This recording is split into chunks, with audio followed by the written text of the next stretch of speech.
الذي خلق الإنسان وعلمه البيان والصلاة والسلام على رسوله سيد الإنس والجان وعلى آله وأصحابه ذوي الخير والإحسان أما بعد فأعوذ بالله من الشيطان الرجيم بسم الله الرحمن الرحيم يا أيها الذين آمنوا إذا نودي للصلاة من يوم الجمعة فاسعوا إلى ذكر الله وذروا البيع ذلكم خير لكم إن كنتم تعلمون صدق اللہ مولانا العظیم۔ بارگاہ رسالت معاب صلی اللہ علیہ وسلم میں درود پاک کا ہدیہ پیش کریں۔ اللہم صلی علی سیدنا و مولانا محمد معدن الجود والکرم وآلہ واصحابہ الکرام وابنہ الکریم وبارک وسلم صلاة دائمة سرمدا ابدا۔ آج رمضان المبارکہ کا یہ آخری جمعہ ہے جس کو جمعۃ الوداع بھی کہا گیا۔ اس جمعہ کی بڑی فضیلت ہے اور اہمیت ہے۔ یہ مسلمانوں کی ہیبت اور مسلمانوں کی عظمت و شان کا مظہر ہے، اور پہلے سے بزرگوں میں اس کے اہتمام کا اور اس جمعہ کے خاص اہتمام کا ذکر ملتا آیا ہے۔ نبی اقدس صلی اللہ تعالیٰ علیہ وسلم اور ان کے صحابہ اور ان کے بعد امت کے اکابرین نے اس جمعہ کا بڑا اہتمام کیا۔ روایتوں میں یہ ملتا ہے کہ پورے رمضان المبارکہ میں جتنی رحمتیں روزانہ اترتی تھیں وہ ساری رحمتیں آج کے دن اللہ اتارتا ہے، اتنی برابر۔ اور نبی اکرم صلی اللہ علیہ وسلم کی ایک حدیث میں یہ بھی ہے کہ اس کی ساعتیں یعنی دن اور رات ملا کر 24 گھنٹے ہوتے ہیں، ان میں سے کوئی گھنٹہ ایسا نہیں ہے جس میں ہر لمحے اللہ کریم 6 لاکھ لوگوں کو جہنم سے آزاد فرماتا ہے۔ ہر لمحہ اس کا اس ماہ مبارکہ کے اس آخری جمعہ میں کاش ہمارا نام بھی وہ آزاد ہونے والوں میں شامل ہو جائے۔ عزیزان گرامی وقار، ایک روایت یہ بھی ہے کہ آج اللہ کے فرشتے زمین پر اترتے ہیں اور مومنین سے مصافحہ کرتے ہیں، اور شام ہونے تک افطار تک فرشتے ان کی مغفرت کی دعا کرتے رہتے ہیں۔ اللہ کریم میں جس مومن سے ملاقات کیا اس کی تو مغفرت فرما دے، تو اللہ تبارک و تعالیٰ فرشتوں کی سفارش پر ان کی مغفرت کا عام اعلان بھی فرماتا ہے۔ یہ آج کے دنوں کی بڑی خصوصیت ہے، اس لیے اس کا اہتمام بھی کرتے ہیں۔ اور ویسے دنیا بھر میں خصوصیت کے ساتھ آج کے دن کو یوم القدس کے نام سے منایا جاتا ہے۔ یوم القدس کا مطلب کیا ہے؟ رمضان کے آخری جمعہ کو بیت المقدس مسجد اقصیٰ کے تحفظ کی یادگاری کے لیے امت میں اس کو مشہور کر دیا گیا کہ کم از کم امت میں نئے بچوں کو، نئے جوانوں کو، نئی جنریشن کو یہ پتہ لگے کہ بیت المقدس کیا ہے، مسجد اقصیٰ کیا ہے، ورنہ تو یہ قوم بھول جائے گی۔ یہ دھیرے دھیرے ان کے ذہنوں سے ساری چیزیں ختم ہو جاتی ہیں۔ یہاں ہمارے ملک میں رہتے ہوئے اب نئے بچوں سے پوچھیں تو بابری مسجد انہیں نہیں معلوم۔ پرانے لوگ جانتے ہیں جن کے سامنے حادثے ہوئے ہیں، لیکن جو نئے لوگ دنیا میں آتے ہیں یا جوان ہوتے رہتے ہیں تو ان تمام چیزوں سے وہ واقف نہیں ہو پاتے۔ تو یہ علماء کی ذمہ داری ہے اور بڑوں کی یہ ذمہ داری ہے کہ یہ معلومات منتقل کرتے رہیں اپنی جنریشن میں۔ آج یوم القدس کے طور پر دنیا بھر میں اس لیے منایا جا رہا ہے کہ بیت المقدس مسجد اقصیٰ کی حفاظت کا ایک عظیم منصب اور ایک عظیم مفہوم بچوں کے ذہن میں منتقل کیا جائے۔ کیا خبر کہ یہ جو نونہال ہیں، چھوٹے بچے ہیں، ہمارے ہاں آس پاس رہتے ہیں، کیا پتہ ان میں سے کون صلاح الدین بن کر کھڑا ہونے والا ہے۔ صلاح الدین کوئی آسمان سے آنے والے اور زمین سے نکلنے والے مجاہد کا نام نہیں تھا، وہ بھی اسی طرح سے پرورش پانے والے کسی محلے بستی میں رہتے تھے۔ اور صلاح الدین ایوبی نے ان حالات کا سامنا کیا تھا جب عیسائیوں نے بیت المقدس پر زبردستی قبضہ جمایا ہوا تھا، جبکہ حضرت عمر فاروق رضی اللہ تعالیٰ عنہ کے زمانے سے لے کر تقریباً 400 سال تک بیت المقدس پر اذانیں ہوتی رہیں، نمازیں ہوتی رہیں، اور صرف ان عیسائیوں کو وہاں آنے کی عام اجازت دی گئی تھی فاطمی دور میں۔ ویسے اگر میں تاریخ بتاؤں تو بیت المقدس روئے زمین پر یہ تیسرا اہم مرکز ہے مسلمانوں کا۔ حرم کعبہ اور مسجد نبوی کے بعد تیسرا حرم مسجد اقصیٰ ہے، بیت المقدس ہے۔ اور ویسے اس کے انعقاد اور زمین پر اس کے پائے جانے کی تاریخ تو بہت پرانی ہے۔ فرمایا گیا اللہ تعالیٰ نے روئے زمین پر سب سے پہلے خانہ کعبہ کو بنوایا، وہ فرشتوں نے اس کی تعمیر کی۔ تو مکہ مکرمہ میں خانہ کعبہ بنانے کے صرف 40 سال کے بعد یہ فلسطین میں بیت المقدس کو فرشتوں نے تعمیر کیا۔ سب سے پہلے وہ جگہ فرشتوں نے اس کو مقدس بنائی۔ تو اس زمانے سے آدم علیہ الصلوۃ والتسلیم کے زمانے سے یہ بیت المقدس کا علاقہ مقدس ہی رہا، اور اس کو ارض المقدس کہا جاتا ہے آج بھی عربی میں۔ پھر انبیاء اکرام علیہ السلام آتے رہے، اور اکثر انبیاء اکرام علیہ السلام کی عبادت گاہ رہی۔ بنی اسرائیل کے تقریباً انبیاء اکرام بیت المقدس کو ہی اپنا مسکن بنائے ہوئے تھے، اپنا وطن بنائے ہوئے تھے۔ کتنے انبیاء اکرام کا ذکر کروں، تقریباً 30,000 انبیاء اکرام آج بیت المقدس کے ارد گرد دفن ہیں۔ 30,000 انبیاء اکرام علیہ السلام۔ اور اولو العزم پیغمبروں میں حضرت سیدنا ابراہیم علیہ السلام وہیں پر ہیں، آپ کے بیٹے حضرت اسحاق علیہ السلام وہیں ہیں، ان کے بیٹے حضرت یعقوب علیہ السلام وہیں ہیں، پھر موسیٰ علیہ السلام وہیں ہیں، اور اس کے علاوہ زکریہ علیہ السلام، داؤد علیہ السلام، سلیمان علیہ السلام، جلیل القدر انبیاء کرام سب بیت المقدس میں ہیں۔ تو یہ بیت المقدس اس لیے بھی اہمیت کا حامل ہے کہ مسلمانوں سے پہلے یعنی انبیاء کرام علیہ السلام کے دور میں یہ مرکز رہا، قبلہ رہا اکثر امتوں کا۔ تو یہودی جو ہے چونکہ ان انبیاء کرام کے فالوورز میں آتے ہیں، حضرت ابراہیم علیہ السلام کے، حضرت اسحاق اور حضرت یعقوب علیہ السلام کے، تو ان کے لیے بھی یہ مقدس تھا۔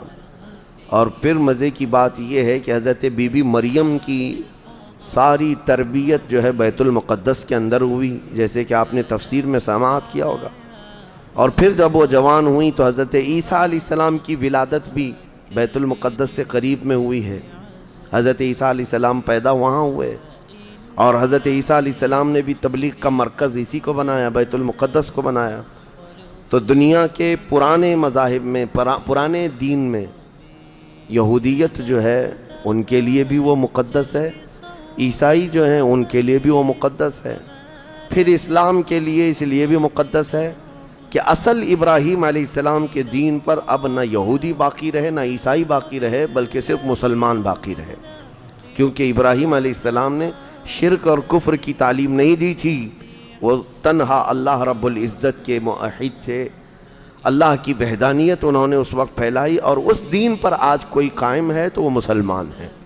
تو انبیاء اکرام علیہ السلام کے وارثین بھی یہ امت محمدیہ ہیں پچھلے انبیاء کے۔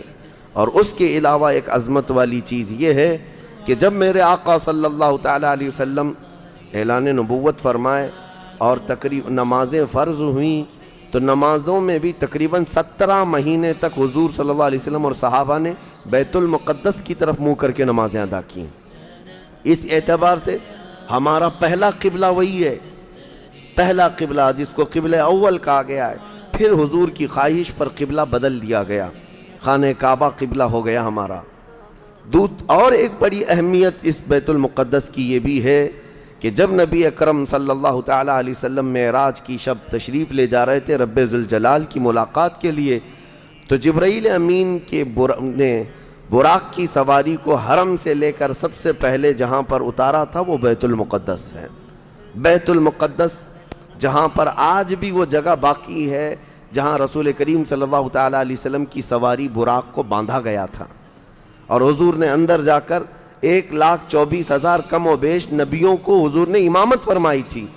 یہ وہ بیت المقدس ہے جہاں سارے نبیوں نے میرے نبی کا خطبہ پڑھا تھا معراج کی شب، اور اس کے بعد رسول اقدس صلی اللہ تعالیٰ علیہ وسلم وہاں سے آسمانوں کا سفر کیے۔ تو بیت المقدس مسلمانوں کے لیے اس لیے بھی اہم ہے کہ میرے آقا کی امامت گاہ بھی ہے اور ہمارا قبلہ بھی ہے۔ اب یہ زمانے میں چلتا رہا، جب حضور اکرم صلی اللہ تعالیٰ علیہ وسلم کا دور تھا ظاہری زندگی کا، اس وقت بیت المقدس پر عیسائیوں کا ہی قبضہ تھا.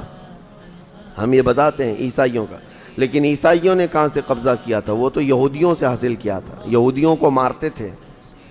اتنی خطرناک جنگیں ہوتی تھیں عیسائیوں میں اور یہودیوں میں کہ بیت المقدس میں خون خرابہ یہ آج کی تاریخ نہیں ہے، بہت پرانی تاریخ ہے. ٹائٹس نام کا ایک عیسائی بادشاہ جس نے پورے بیت المقدس کی اینٹ سے اینٹ بجا دی تھی، اور اس نے جتنے یہودی وہاں پر آباد تھے سب کو قتل کروا دیا تھا. پھر عیسائیوں کا قبضہ ہوا تھا. کتنے بڑے بڑے عیسائی بادشاہ آئے اور انہوں نے وہاں پر سوائے ظلم کے اور کچھ نہیں کیا بیت المقدس میں. یہ تو ان کی تاریخ چلتی تھی عیسائیوں کی، یہودیوں کی. یہودیوں سے کئی مرتبہ بیت المقدس لے لیا گیا اور عیسائی جھنڈا وہاں لہرایا گیا. کئی 100 سال تک عیسائیوں نے یہودیوں کا داخلہ بھی بند کر رکھا تھا کہ کوئی یہودی پھٹکنے بھی نہ پائے. بیت المقدس تو چھوڑیں، یروشلم میں، فلسطین میں کسی یہودی کی انٹری نہیں تھی. عیسائیوں کا جب غلبہ تھا تو یہ کئی زمانے تک چلتا رہا. اصل یہاں پر کیا تھا وہ میں آپ کو بتا دوں. یہ بیت المقدس کا مسئلہ آپ کو سمجھنا اس لیے بھی ضروری ہے کہ آج پوری دنیا میں یہ ایک سب سے بڑا ایشو کیوں ہے. اس کی بنیاد یہ ہے کہ حضرت آدم علیہ السلام کے بعد سے وہ جگہ مقدس تھی، فرشتوں کی تعمیر کی ہوئی. لیکن جب حضرت داؤد علیہ السلام تشریف لائے تو آپ نے، چونکہ آپ کی حکومت تھی اس وقت، آپ بادشاہ تھے، آپ نے ایک مسجد تعمیر کرنے کا حکم دیا. لیکن آپ کے زمانے میں وہ کام نہ ہو سکا تو اپنے بیٹے حضرت سلیمان علیہ السلام کو انہوں نے حکم دیا. سلیمان علیہ السلام بادشاہ بھی ہوئے اور داؤد علیہ السلام کی کرسی پر بھی فائز ہوئے، اور وہ نبی بھی تھے، رسول بھی تھے، امت بھی تھی آپ کی. اور سلیمان علیہ السلام کو تو اللہ تعالیٰ نے ایسی طاقت دی تھی کہ وہ ہواؤں پر بھی حکومت کرتے اور جنات پر بھی حکومت کرتے. تو سلیمان علیہ السلام نے کام شروع کیا. یہ وہ جگہ تھی جہاں موسیٰ علیہ السلام عبادت کیا کرتے تھے. اس جگہ پر سلیمان علیہ السلام نے ایک مسجد بنانے کا حکم دیا اور یہ جنات بنانا شروع کرتے ہیں. اس کا ذکر قرآن پاک میں بھی موجود ہے. حضرت سلیمان علیہ السلام نے جب پورا ڈیزائن دیا کہ اس طرح سے بننا ہے تو پھر جنات تعمیر کرتے رہے، جنات تعمیر کرتے رہے. اور جنات اتنا خوف کھاتے تھے سلیمان علیہ السلام سے کہ وہ ایک لمحہ بھی حضرت سلیمان علیہ السلام سے غافل نہیں ہوتے یا حکم عدولی نہیں کرتے. ہوا یہ کہ کام ابھی کمپلیٹ نہیں ہوا تھا کہ سلیمان علیہ السلام کا انتقال ہوا تو جنات بھاگ جاتے. لیکن اللہ کی مصلحت، حضرت سلیمان علیہ السلام لکڑی لے کر یوں کھڑے رہتے تھے، اپنا عصا لے کر کے کھڑے رہتے تھے اور کام دیکھتے رہتے تھے. جب تک سلیمان علیہ السلام کھڑے ہیں تیزی سے جنات بڑے بڑے پتھر لاتے تعمیر کرتے رہتے تھے. انتقال ہوا سلیمان علیہ السلام کا اور آپ ایسے ہی کھڑے رہ گئے. آپ کے کھڑے کھڑے وفات ہوئی ہے. اور اس طرح سلیمان علیہ السلام کی وفات کو سالوں گزر گئے لیکن آپ وہاں سے ہٹے نہیں کیونکہ کام چل رہا تھا. قرآن میں ہے، اللہ تعالیٰ فرماتا ہے جب لکڑی کو دیمک کھا گئی، کتنے سال گزر گئے ہوں گے. حضرت سلیمان علیہ السلام یوں ہی کھڑے تھے. اور عام دوسرے لوگوں کی موت تو چھوڑو، نیند میں کھڑا ہو کر کے دکھائے. وہ اللہ کے نبی تھے کہ انتقال کے بعد بھی وہ کھڑے رہے. روایتوں میں کئی سالوں تک، 10 سالوں تک آپ کھڑے رہے. اور اس کے بعد دیمک کھا گئی لکڑی کو تو لکڑی ٹوٹ گئی. تب سلیمان علیہ السلام زمین پر آ گرے. جنات اسی وقت جان گئے کہ یہ تو انتقال کر گئے. تب تک بیت المقدس کا کام کمپلیٹ ہو گیا تھا، جنات بھاگ گئے سب. یہ تعمیر، اس کو اصل میں بیت المقدس نہیں کہا جاتا تھا اس وقت، یہ ہیکل سلیمانی. یہ یہودیوں کے عقیدے کے اعتبار سے فرسٹ ٹیمپل ہے، پہلا مندر یا پہلی مسجد جو بھی ہے مقدس تھی.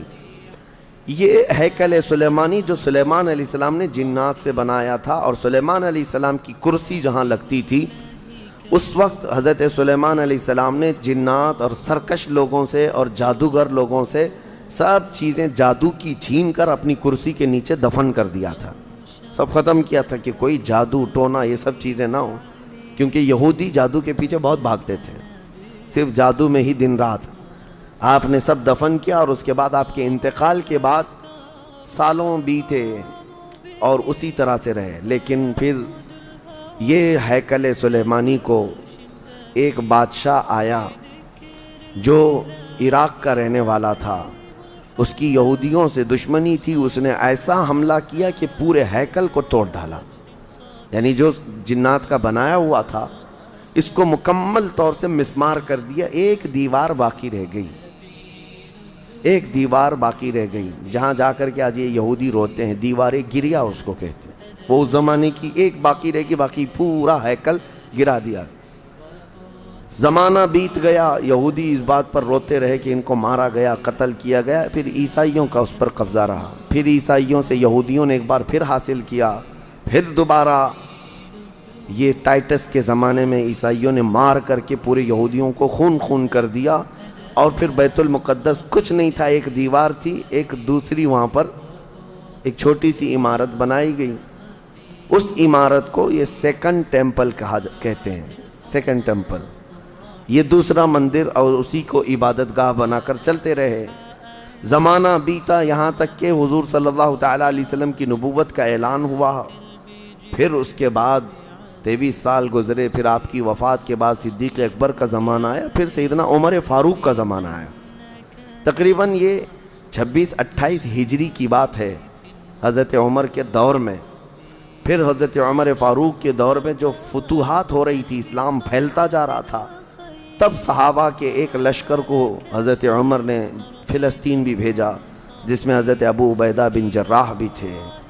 تو ان صحابہ نے اس چھوٹے سے لشکر کو لے کر فلسطین کا معرکہ ایسا سر کیا کہ یہ عیسائی سب جان چکے تھے حالات کیا چل رہے ہیں، سیرنڈر ہو گئے اور کہا ہم جو ہے یہ بیت المقدس کی ساری چابیاں آپ کے حوالے کرتے ہیں، لیکن ایک شرط ہے کہ ہم آپ کے ہاتھ میں نہیں دیں گے بلکہ مسلمانوں کے امیر المومنین کے ہاتھ میں دیں گے، وہ آئیں ہمارے پاس۔ تو وہاں جو صحابہ تھے انہوں نے خط لکھ کر بھیجا حضرت عمر کو۔ حضرت عمر مدینے میں تھے، کہا ٹھیک ہے میں آ رہا ہوں۔ قبلہ اول مسلمانوں کے ہاتھ میں تھا، بیت المقدس آ رہا تھا۔ سیدنا عمر فاروق مدینے سے چل پڑے، ایک غلام کے ساتھ نکلے اور ایک سواری ہے، ایک خچر ہے، اور دونوں بھی کس انداز سے جا رہے ہیں، ایسا امیر المومنین جس کے رعب سے قیصر و کسریٰ کانپتے تھے، لڑائی کی کسی کے اندر مجال نہیں تھی۔ وہ ایک خچر کے سواری پر اتنا لمبا سفر طے کر رہے ہیں، وہ بھی غلام سے یہ طے کر رکھا ہے 1 میل میں بیٹھوں گا، 1 میل تو بیٹھنا، ہاں تو رسی پکڑ کے چلے گا 1 میل تک، اور اس کے بعد جب تو بیٹھے گا تو میں رسی پکڑ کے چلوں گا 1 میل تک۔ اس طرح سے تو سفر طے کیا۔ جب فلسطین پہنچ رہے تھے اور اس وقت لوگوں میں خبر تھی کہ امیر المومنین آ رہے ہیں، تو لوگ دیکھنے کے لیے شہر سے بھاگے بھاگے باہر آئے۔ اتفاق ایسا کہ اس وقت خچر گھوڑے پر بیٹھنے کی باری غلام کی تھی اور نکیل رسی حضرت عمر کے ہاتھ میں تھی۔ دوڑے ہوئے لوگ آئے جو نہیں پہچانتے تھے، عیسائیوں نے امیر المومنین کہہ کر اس غلام کا استقبال کیا کہ تشریف لائیں۔ تب جو صحابہ تھے وہاں پر انہوں نے پکار کر کہا نادانو، وہ امیر المومنین نہیں، رسی پکڑا ہوا امیر المومنین ہے، یہ امیر المومنین ہے۔ پہلی مرتبہ ان اعلیٰ اخلاق و کردار کو عیسائیوں نے دیکھا تھا کہ وقت کا خلیفہ کوئی گھوڑے کی رسی پکڑ کر کے بھی چلتا ہے، تو بہت متاثر ہوئے، اور اس کے بعد بنا کسی جنگ کے حضرت عمر فاروق رضی اللہ تعالیٰ عنہ بیت المقدس میں داخل ہوئے، اور ان عیسائیوں نے جو کچھ بھی وہاں پر کیا تھا اس کو نکالا۔ پھر حضرت عمر فاروق رضی اللہ تعالیٰ عنہ نے پہلی اذان دینے کا حکم فرمایا، وہ ظہر کی اذان تھی، آپ نے وہاں پر نماز پڑھائی۔ پھر اس کے بعد یہ سلسلہ چلتا رہا۔ اب اس میں تفصیل ہے، عیسائیوں کو اسی طرح ہم بھی بھگاتے، مسلمان بھی بھگاتے، جیسے یہ یہودیوں کو بھگاتے تھے، تو انہیں آج بولنا چاہیے تھا کہ مسلمانوں نے زبردستی قبضہ کیا۔ حضرت عمر فاروق کا عام اعلان تھا کہ جو یہاں پر رہنا چاہے اس کے لیے کھلی آزادی ہے، حتیٰ کہ عیسائیوں کا چرچ بھی تھا پرانا، حضرت عمر نے کہا اس کو توڑا نہ جائے، اس میں عبادت جو ہوتی ہے ان کو اپنی عبادت کرنے دیا جائے۔ حضرت عمر چاہتے تو اینٹ سے اینٹ بجا دیتے، نکال کر صاف کر دیتے، لیکن آپ نے کھلی اجازت دی، اور عیسائی ویسے ہی باقی رہے۔ 400 سال تک یہ سلسلہ چلتا رہا۔ پھر فاطمی دور آیا، یعنی بنو عباس کی خلافت ختم ہوئی، فاطمیوں کا غلغلہ تھا، انہوں نے خلافت سنبھالی، لیکن وہ مضبوط نہیں تھے، کمزور خلیفہ آئے، جس کی وجہ سے صلیبی طاقتیں جتنی بھی تھیں سب آ کر کے اس خلیفہ پر قبضہ جما لیا، اور بیت المقدس میں اجازت پہلے مانگ لی کہ ہمیں آنے جانے کی اجازت دی جائے۔ جب آنے جانے کی اجازت مل گئی تو پورے علاقے پر زبردستی غاصب قبضہ کر کے وہاں سے سارے مسلمانوں کو ختم کر دیا، بہت مسلمانوں کا قتل کیا۔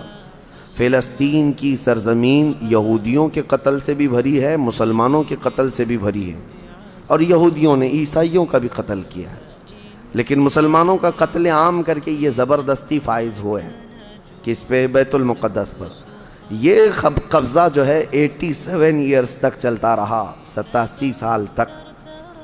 یہ اس وقت کا المیہ تھا کہ مسلمان خلیفے تھے، گورنر تھے، بہت سارے حکمران تھے، رونا روتے تھے، لیکن کوئی آگے بڑھنے کو تیار نہیں تھا۔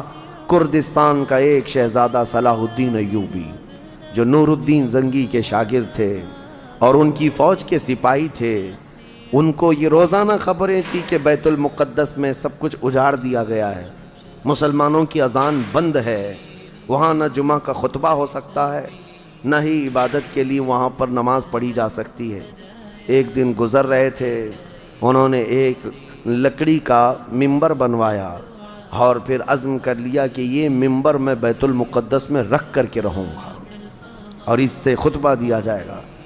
وہ ان کا عزم تھا اور اس پر لے کر کے چلتے رہے۔ تقریباً آپ نے 17 جنگیں لڑی ہیں، 17 جنگیں لڑی، اور صلاح الدین ایوبی کو جو درپیش مسائل تھے وہ کہا گیا ہے کہ پہلے تو انہوں نے جو روڈ میپ بنایا تھا اس حساب سے ان کو 2 سال کے اندر یہ جنگوں میں فتح کر لینا تھا، 2 سے 4 سال کے اندر ان کے دماغ میں یہ تھا کہ بیت المقدس کو میں حاصل کر لوں گا، لیکن فرماتے ہیں کہ اپنوں کی مخالفت اتنی تھی، جگہ جگہ سے کوئی مسلمان بیٹھا ہوا ہے، نواب بیٹھا ہے، کہیں کوئی کسی چھوٹے علاقے کا خلیفہ، کوئی گورنر، سب پکڑ پکڑ کر کے ان کی ٹانگ کھینچیں، ان کے فوجیوں میں ورغلائیں اور الگ الگ وسوسے ڈالیں، جس کی وجہ سے پہلے اپنوں سے بھڑتے بھڑتے آپ کو 18 سال لگ گئے۔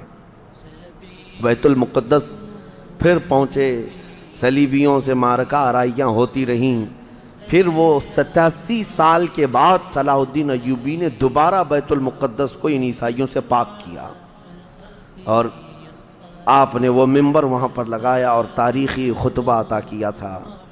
اس کے بعد وہ بیمار ہو گئے صلاح الدین ایوبی رحمۃ اللہ تعالیٰ علیہ۔ 17 جنگیں جس نے لڑیں، اور عیسائی آج بھی صلاح الدین کے نام سے ڈرتے ہیں، اور بہت سارے تعریف بھی کرتے ہیں کہ ایسا جرنیل ہم نے دیکھا ہی نہیں دنیا میں صلاح الدین ایوبی کی طرح۔ وہ خون کا پیاسا نہیں تھا، وہ امن کا پیاسا تھا۔ کتنے تو قیدی ایسے آتے تھے جن کو وہ صرف ایگریمنٹ کر کے آزاد کر دیتا۔ عیسائی اس بات پر آج بھی اقرار کرتے ہیں کہ جنگوں میں قید جو ہونے والے کو کوئی چھوڑتا نہیں ہے، لیکن صلاح الدین ایوبی ایک نہیں لاکھوں لوگوں کو آزاد کیا ہے، 1000 بھی نہیں، لاکھوں لوگوں کو آزاد کیا ہے۔ صلاح الدین ایوبی رحمۃ اللہ تعالیٰ علیہ، اللہ ان کی تربت پر کروڑوں رحمتیں نازل فرمائے۔ حیرت کی بات یہ ہے کہ ان کا آخری وقت آیا تو رونے لگے، بستر پر رو رہے تھے۔ لوگوں نے پوچھا کہ کیا بات ہے؟ صلاح الدین ایوبی کہتے ہیں میں نے منت مانگی تھی اللہ سے کہ اے اللہ بیت المقدس فتح ہو جائے تو میں حج پہ جاؤں گا۔ کہا تو پھر کیا ہوا؟ کہا میرے پاس اتنے پیسے نہیں ہیں کہ میں حج کر سکوں۔ یہ وقت کا وہ عادل حکمران جس کی تاریخ عدل سے بھری ہوئی ہے، لیکن یہ بھی تاریخ ہے کہ مال لوٹ کر کے اگر اپنا محل بنایا ہوتا تو صلاح الدین کے بہت سارے آج محلات ہوتے، لیکن وہ آخر وقت بستر پر اس غم سے رو رہے تھے کہ میرے پاس حج پہ جانے کے لیے پیسے نہیں ہیں، جس کے زیر نگیں کتنے علاقے آتے تھے اس وقت، بہت سارے علاقوں کا وہ خلیفہ۔ لیکن میرے عزیزو، اسلام کی سچی تاریخ ایسے ہی خلفاء سے ہے، ایسے ہی خلفاء سے نظام ہے۔ پھر یہ زمانہ چلتا رہا، تقریباً 800 سال گزر گئے، 1921 آیا، 1921، یہ جو گزری ہوئی سینچری ہے ابھی ہماری، یہ فرسٹ ورلڈ وار جب ہوئی، پہلی جنگ عظیم، اس جنگ کے دوران یہودیوں نے زبردستی اجازت مانگی برطانیہ کو ثالث بنا کر کے، کیونکہ جب ترکی کی حکومت ختم ہو گئی، جس کو خلافت عثمانیہ کہا جاتا ہے، جب وہ کمزور ہو کر گر گئی، کیونکہ ان کا دبدبہ تھا، یہ آخری خلافت ہے جو زمین پر تھی، اگرچہ خلافت کے نام سے جو مشہور رہی، تو حضور صلی اللہ تعالیٰ علیہ وسلم کی وفات کے بعد سے لے کر یہ ترکی کی خلافت عثمانیہ تک اس روئے زمین پر خلیفہ ہر زمانے میں کوئی نہ کوئی رہا، لیکن 1921 سے لے کر 1921 سے لے کر اب کا زمانہ آ گیا 2023، اتنے سال، 100 سال گزر گئے، پوری دنیا میں اب کوئی خلیفہ مسلمانوں کا نہیں رہا۔ بادشاہ تو بہت سارے ہیں، امیر المومنین اور خلیفہ کے نام سے اس روئے زمین پر اب کوئی نہیں۔ ان ظالموں نے ہماری خلافت کے نظام کو مار ڈالا، ختم کیا، خلافت کو زمین سے ختم کیا۔ اب لوگوں کو نیا لگتا ہے کہ خلافت کا مطلب کیا ہے۔ خلافت ایک نظام ہے، پورا نظام ہے۔ جب ڈیموکریسی ایک نظام ہے، کمیونزم ایک نظام ہے، تو اسی طرح سے خلافت جو ہے میرے مصطفیٰ کے نظام کا نام ہے۔ جب یہ ختم ہوا تو پھر 1921 میں یہودی جگہ جگہ سے جو مارے گئے تھے، اس وقت جرمن سے بھگائے جا رہے تھے، جینوسائیڈ کیا گیا تھا یہودیوں کا، جرمن میں مارا جا رہا تھا، تو ان کے اوپر دنیا والوں نے چنتک بیٹھک جس کو کہتے ہیں رحم کرنے کا، کئی مرتبہ بیٹھکیں ہوئی، بڑے بڑے لوگوں نے کہا یہودی پوری دنیا میں مارے جا رہے ہیں اور یہ مظلوم ہیں، ان کو کہیں پناہ دی جائے۔ پناہ دینے کے لیے جب بات آئی تو فلسطین کا ایک چھوٹا سا علاقہ 4000 یہودیوں کو رہنے کی اجازت دی گئی۔ 1921 سے 4000 یہودیوں کو رہنے کی اجازت دی گئی، اور پھر جب وہ 4000 یہودی رہے تو بڑھتے بڑھتے دنیا بھر سے لوگ ہجرت کر کے یہودی وہاں جاتے رہے، اور تقریباً 1948 1947 1947 جب ہمارے ہاں آزادی کا مسئلہ چل رہا تھا، تب تک یہودی جو ہے لاکھوں کی تعداد میں وہاں جمع ہو چکے تھے، اور جمع ہو کر کے ان لوگوں نے، اور اسی وقت ہٹلر کا دور بھی ختم ہوا تھا، اور ہٹلر نے ان کو بہت مارا تھا، جس کو ہولوکاسٹ کہا جاتا ہے، اور بہت زیادہ ظلم کیا تھا۔ تو یہ سب بھاگ کر کے فلسطین میں جمع ہوئے، اور پھر ایک ایگریمنٹ سائن کروا لیا گیا دنیا کی بڑی بڑی طاقتوں سے کہ یہ اسرائیل ایک کنٹری ہے۔ فلسطین کو 2 حصوں میں بانٹ دیا گیا، آدھا عربوں میں، آدھا یہودیوں میں، فلسطین کے 2 حصے کر دیے۔ تو آدھا یہودیوں کو ملا تو ٹھیک ہے، لیکن اس کے غصے میں عربوں میں جنگ شروع ہوئی۔ 1948 کے بعد پھر جنگوں کا آغاز ہو گیا، جارڈن، سیریا، مصر، ان لوگوں نے اس اسرائیل کے ساتھ، انہوں نے نئی کنٹری کا نام اسرائیل رکھا تھا، جنگ کیا۔ جب جنگ کرتے رہے، اسرائیل اپنے پیر پھیلاتا رہا اور آگے بڑھتا رہا، کیونکہ اس وقت ان عربوں کے اندر یا جدید ہتھیار نہیں تھے۔ اسرائیل کو فلی طور پر امریکہ کا سپورٹ تھا، UK کا سپورٹ تھا، یورپ کا سپورٹ تھا۔ ان تینوں ملکوں کے ساتھ بڑی خوفناک جنگوں میں ان کو پیچھے ڈھکیل دیا گیا، بلکہ جو صحرائے سینا تھا مصر کا، وہ بھی اسرائیل نے قبضہ کر لیا۔ طور سینا جس کو کہتے ہیں، کوہ طور، وہ بھی ان کے لیے مقدس تھا، وہ بھی حاصل کر لیا۔ پھر اس کے بعد دوسری جنگ بھی ہوئی تھی مصر کی، تب مصر نے وہ علاقہ واپس لیا اور اسرائیل کو سمیٹنے کی کوشش کرتے رہے۔ 3 بڑی جنگوں میں ہوا یہ کہ جب جنگ ہوتی رہی، اسرائیل پھیلتا رہا۔ پھر 1978 کے قریب یا 75 کے آس پاس اسرائیل نے پورے طور پر فلسطین کا کنٹرول اپنے ہاتھ میں لے لیا، جس میں بیت المقدس بھی چلا گیا۔ یہ ہے تاریخ میں آدم علیہ السلام کے زمانے سے لے کر یہاں تک کی بتا رہا ہوں، مختصر جھلکیاں۔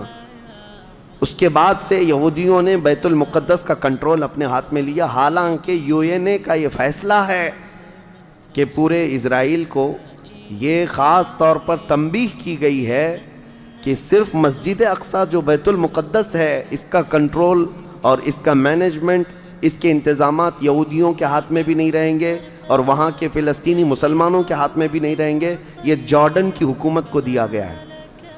جارڈن کی حکومت جس کو کسٹوڈین آف یہ کہا جاتا ہے بیت المقدس، وہ اس کے انتظام دیکھتی ہے، لیکن برائے نام ہے یہودیوں نے دھجیاں اڑا رکھی ہیں پورے دنیا بھر کے قوانین کی۔ جہاں جہاں ان کو پابندی تھی کہ یہاں نئے گھر نہیں بنائیں گے، ابھی 3-4 سال پہلے انہوں نے پورے مسلمانوں کے محلے کو ختم کر کے 200 گھر بنائے، یہودیوں کو آباد کیا۔ برسوں سے یہاں جو مسلمان تھے، ابھی آپ جا کر کے کبھی دیکھیں یروشلم، بیت الحم جو بیت المقدس کے آس پاس کے علاقے، رحم اللہ 40 سال 45 سال ہو گئے دکانوں کو تالے لگے ہوئے ہیں، جالے لگے ہوئے ہیں، لیکن کھولنے کی اجازت نہیں ہے۔ اتنے پرانے وقت سے دکانیں بند ہیں، کہا کہ نہیں یہودیوں کی طرف سے کوئی یہاں پر کھولنے کی اجازت نہیں ہے، مسلمانوں کے نام پر۔ اور اللہ کا فضل تو دیکھیں، وہ مسلمان کیسے جگرے والے لوگ ہیں، میں نے اپنی آنکھوں سے دیکھا ہے۔ ہر جگہ کی طبیعت کے اعتبار سے اللہ تعالیٰ مخلوق پیدا کیا ہے۔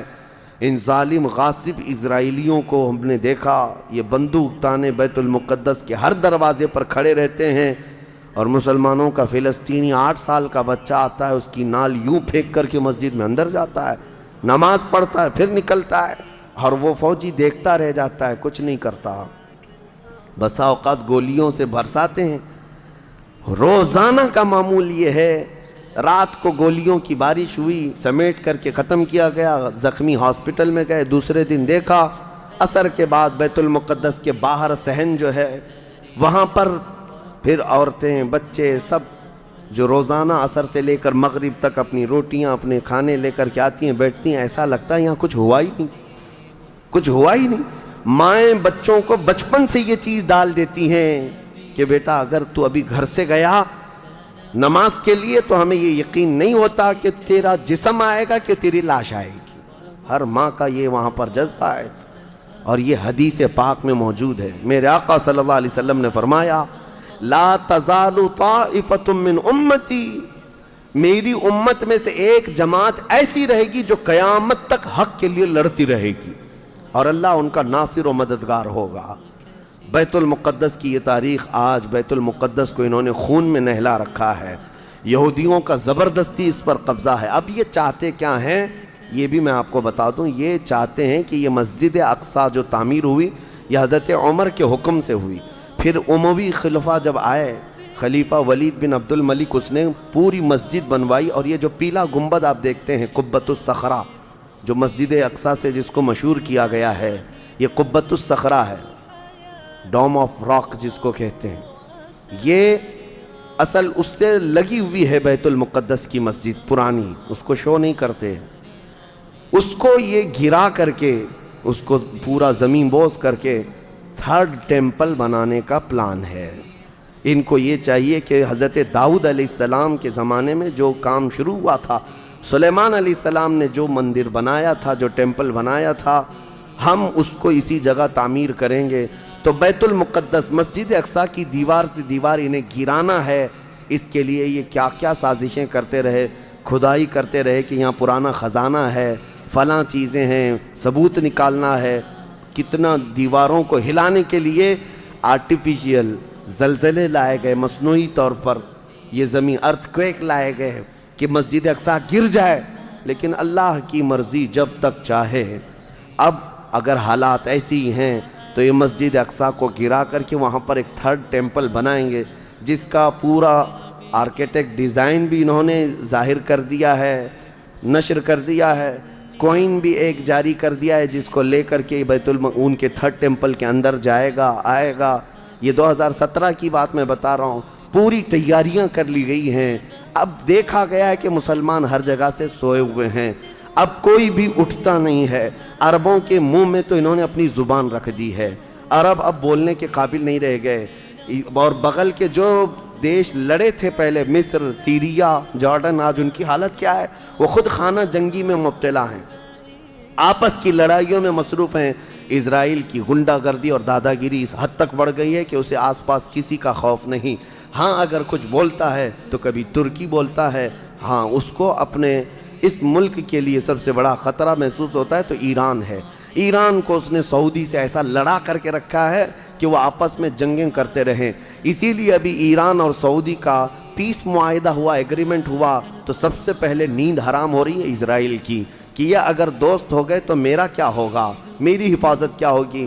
اسرائیل حماس کو مدد کرتا ہے، جو غزہ میں ایک علاقہ باقی رہ گیا مسلمانوں کا جو فلسطین کے اندر ہے، جو آج تک لڑ رہے ہیں، آج تک راکٹ داغتے ہیں، اسرائیل کے ساتھ لڑتے ہیں۔ 20,000 کی تعداد ہے وہ بیچاروں کی، 20,000 کی تعداد ہے۔ اب یہ تاریخ اس طرح سے بتائی جاتی ہے، نیوز اس طرح کی ہے، اسے حماس کو اسرائیل مدد کرتا ہے، فلاں مدد کرتا ہے، جو بھی مدد کرتا ہو ہمیں اس سے وہ نہیں، لیکن ایک حق جماعت قیامت تک حق پر قائم رہے گی اور بیت المقدس کے لیے لڑتی رہے گی۔ پھر وہ دن آئے گا جب میرے آقا صلی اللہ تعالیٰ علیہ وسلم کی حدیث پاک ہے، خراسان سے ایک جماعت نکلے گی، خراسان سے ایک جماعت نکلے گی۔ خراسان پہلے کے دور میں رشیا کا کچھ حصہ، افغانستان کا کچھ حصہ، ایران کا کچھ حصہ، ایک پورا بڑا نقشہ ہے، اس کو پرانا خراسان آپ دیکھیں گے۔ خراسان سے ایک جماعت نکلے گی، ان کے ہاتھ میں کالے جھنڈے ہوں گے۔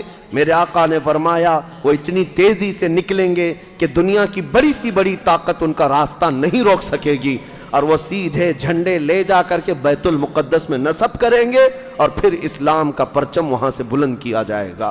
یہ قیامت کے قریب ہونا ہے۔ اب میں اس بات پر اپنی گفتگو ختم کرتا ہوں۔ دعائیں تو ہیں کہ اللہ تعالیٰ بیت المقدس کو آزاد کرے، لیکن یہودی جتنے دن ناچتے رہیں گے، دندناتے رہیں گے، ایک دن آنا ہے دنیا اوپر سے نیچے ہو جائے، نیچے سے اوپر ہو جائے، مگر میرے مصطفیٰ کا فرمان ہو کر رہے گا انشاءاللہ، اور غلبہ اسلام آ کر رہے گا۔ آج یوم القدس کے طور پر پوری دنیا میں یہ بات منائی جا رہی ہے۔ میں بچوں میں یہ انفارمیشن نقل کرنا چاہتا ہوں کہ بچوں یاد رکھو ہمارا بیت المقدس سے کیا رشتہ ہے، ہمارا کیا تعلق ہے، اور ہمارے لیے وہ کتنی عظمت والی جگہ ہے۔ اس لیے کہ آپ ہندوستان میں ہیں، دور دراز ہیں، کہیں پر بھی ہیں، لیکن روحانی رشتہ تمہارا جب مدینے سے جڑا ہے تو مدینے کے آقا کے فرمان سے بھی جڑا ہوا ہے۔ اللہ کریم ہم سب کو بیت المقدس کے محافظین میں شامل فرمائے۔ قیامت کے قریب امام مہدی کی فوج میں اللہ تعالی ہمارا شمول فرمائے۔ کریم خدا بیت المقدس کو تو آزاد فرما دے، یہودیوں کے چنگل سے اسے آزاد کر دے، فلسطین کے نونہال نہتے بچوں پر مولا تو رحم فرما دے۔ اے کریم خدا ان کے لیے امن و امان والی عید عطا فرما دے، اس رمضان کو مولا ان کی ہاں خوشحالیاں عطا کر دے۔